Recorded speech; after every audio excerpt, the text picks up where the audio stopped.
Hey, what is up guys? It is MyGamesGX here, and we are going to talk about the spiciest branded tech that you have never heard of.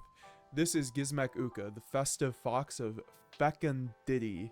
Yeah, I'm almost certain I did not say that right. Anyways, I'm going to read off its stat line. It's a level 7 machine earth monster with the same attack and defense being 2250. And the card text reads as follows. Each time your opponent normal or special summons a monster, inflict 300 damage to them.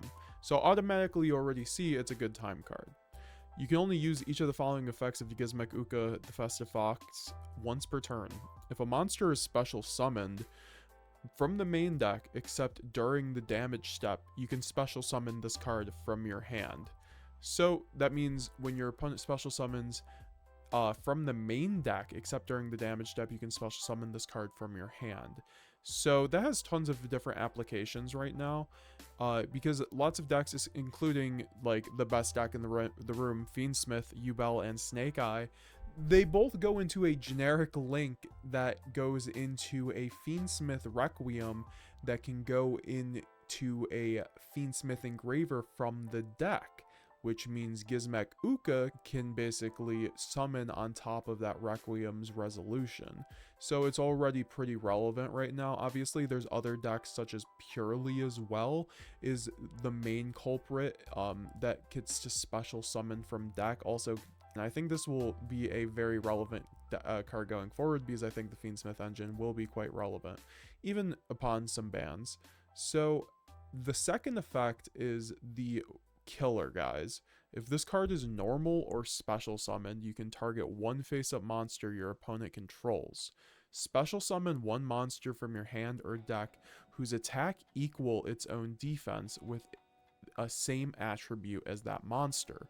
So what that is basically telling me right now is that when my opponent can normal or special summons any monster, or when this card is normal or special summon, so when summoning it out from the hand, right after you summon it, after your opponent resolves Fiendsmith Requiem, you are going to be able to target that same Requiem and summon out a light monster in your deck with equal attack and defense. Now, we're playing branded Despia over here, but obviously this can happen in other decks, but I think the best application for it is in branded because we have a ton of light monsters with the same attack and defense. We have multiple different options, such as cards like Cartesia the Virtuous, which has 1500, and it's a quick play fusion on your turn or your opponent's turn, and it comes back in the end phase. So this is very good if you have a hand full of cards that you can already fuse off and go plus from there, you know?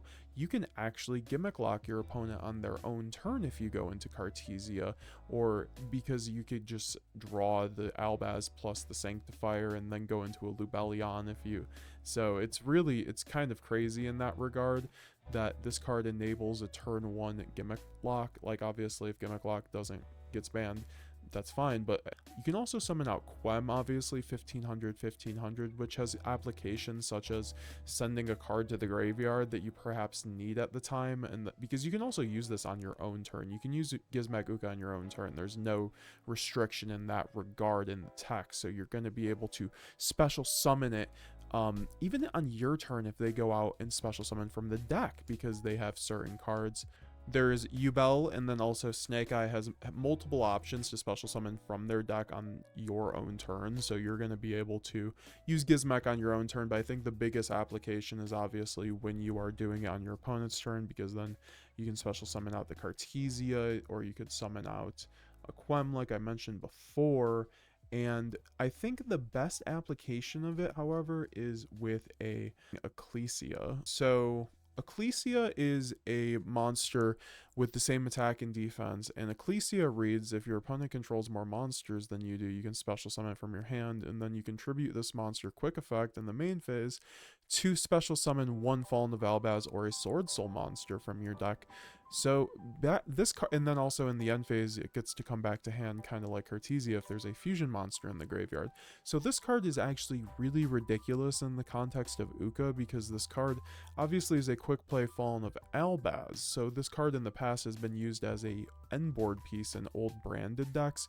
Not so much anymore now that branded has gotten a lot stronger, but this card has kind of found its way back into branded decks recently, ever since the top branded players have really been testing this card. Like, shout out to Nightfall, he's the one who really found this card. Also, Gyalzo was using this back in purely format, but I think that, you know, this application where you are going to be able to summon out Ecclesia and then target your opponent's light monster, summon out the Ecclesia, and then Ecclesia is going to be able to go tribute summon Fallen of Albaz at any point. So you could wait for your opponent to play, you can make your opponent play more, or obviously at that point, once Ecclesia has been summoned, your opponent will go into an SP Little Knight or something to get rid of it. So I think you kind of have to force your Ecclesia and then tribute it, and then you are going to be able to go into the Fallen of Albaz, and then Fallen of Albaz is going to be able to fuse basically into anything that you want to at that point, because, well, obviously because it's going to go into an Albion, which is very generic because you're using a light monster. So you are going to then be able to use Albion to bridge into any other monster that you need at the moment. So like Albion could go into Mirror Jade at that point, and Mirror Jade I think is the best option. Like if you have another dark, I would just go into Mirror Jade and do Lubellion play, then go into Mirror Jade, and then on your opponent's turn you are going to be able to turn 0 Mirror Jade, which is very devastating. Like there's nothing not to write home about that interaction. Having a turn 0 Mirror Jade is very good. Like, maybe I should put that in the title, guys, because turn 0 Mirror Jade is really good. Like, because you can go Blazing Ecclesia, like I said, go into Albion, and then Albion could just banish Albaz in itself, and then go into Mirror Jade, and then you can go Mirror Jade, send another Albion if you want, or a Titanclad at the end phase to get a Quem. And yeah, then you get your turn 0 Mirror Jade, you get to interrupt your opponent. I think this is always also going to be live versus a Fiendsmith deck, because they don't go Apo before going Fiendsmith combo, so it's going to be most of the time live. I think it's going to be live way less against Yubel, because Yubel usually goes Apo or Phantom as much as they can before they go into combo. So I think that against really good Yubel players, this will not be that great against, but, you know, I think overall, like, when you're playing a high level event, like, not everyone is making the best plays, so, like, also, sometimes it's just good against Yubel for whatever reason. Because also they just don't expect Uka, so I think that Uka has been kind of very underrated and not on people's radar, so maybe now it will be. But I think that, you know, you saw my man Steven Outley top, I think like now 2 regionals with siding Gizmek UKA, and it worked out very well for him. I think that it's a very good combination, because, you know, having that turn 0 Mirror Jade is super important. So like being able to then go banish their Lacrimosa, or banish their not their Beatrice, but banish anything that, you know, banish their Flamberg, hopefully their Promethea Princess, very important. Then also if you get like a Baldrake in hand, you can then go and like tribute your Mirror Jade and then like negate another summon or banish another summon. So it's just like really good interaction, plus it gives you a body because Gizmek UKA summons itself, then Gizmek UKA gives you a +1 with Ecclesia, so then you can go into Albaz or Cartesia, so you aren't going neg unless you go well, you aren't going neg, because even if you go Albaz, then you can go Mirror Jade, and then you can Mirror Jade banish your opponent, and then you're going even, but your opponent is going neg, so I guess you go plus. So yeah, I think that's how Yu-Gi-Oh works. Yeah, no, so this card's very broken. Like turn 0 Mirror Jade, great. Also, just like the other applications, like you could think of like going Borreload Furious against a runic stun deck is very good. You know, like I said before, going turn 0 Sanctifier is very good. Like having that turn 0 against runic stun seems insane, because you can just pop their runic fountain automatically. It's just very, or just like their face downs as well, which is very important. Obviously you would have to pop itself, but I think that's like a fine thing. You can just bring it back with Sanctifier that's at next turn, so I think it's just a very good important thing to think about. Also going turn 0 Lad kind of sounds broken. If you're able to kind of do it with Cartesia, that would be kind of crazy. I think that the best application, like I said, is against Fiendsmith Snake Eye because they don't quite go Apo. And then there's going to be other options too, because like obviously there's Unchained that just summons from deck anyways, and then like every deck summons from deck on some level. So I feel like this could be very applicable for other decks as well. Like if you have a card in your deck with the same attack and defense, you should consider running Uka.